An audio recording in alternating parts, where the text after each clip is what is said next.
Jehovah Jireh.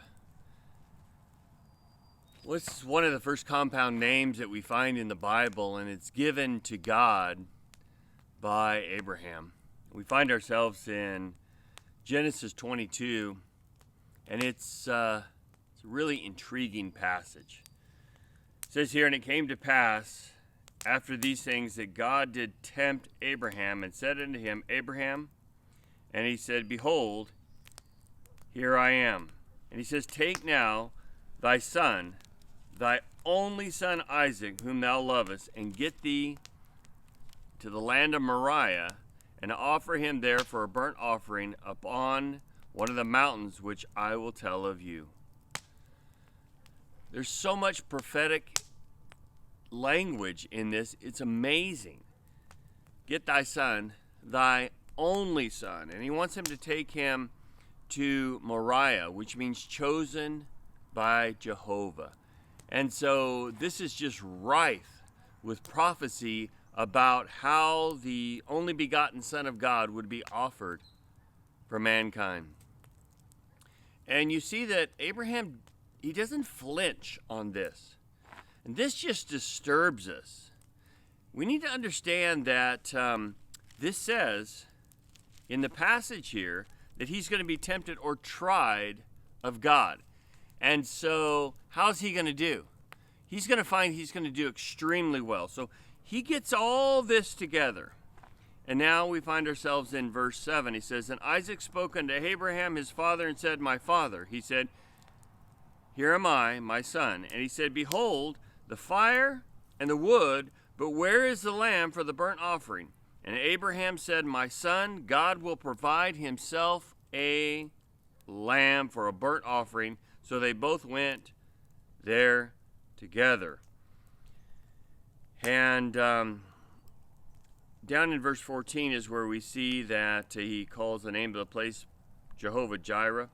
And sure enough, as Abraham gets there, he binds the wood upon his son there at the base of the mountain. He takes the knife and the fire, and they head up the hill. And as he builds a fire, no doubt his son is just perplexed by this whole thing. He becomes even more perplexed, in fact, disturbed, when his father begins to bind him and put him upon the wood. But in the thicket, you see that God had surely provided him a lamb. This is the thing is that we have a difficult time really understanding is that God tells us something, and then he wants to know if we're going to believe it, and then he brings it about. We find ourselves in a situation right now where God has really shared with us the truths about the future and the things that are going to come about. We're going to experience a time of testing and trial. In fact, we have experienced some testing and trial. But there'll be more. We need to prepare ourselves. Abraham believed God. He believed that either God would provide himself a lamb, or it says in Hebrew that he would even raise him from the dead. We need to have that kind of faith. Are there some preparations we need to make for the future? Absolutely. Is the future uncertain? Yes, it is. But we know how it's all going to play out. And what's going to be really important is, are we going to remain faithful to him? Not our definition of faithful, but faithful according to the Word of God. Abraham remained faithful to God. He didn't play games with God. He didn't redefine things. He just did what God said. And that's what we need to do, is to have the faith of Abraham. Let us take a look at Genesis 22 and review that. Then go to Hebrews 11. Take a look at what faith really looks like.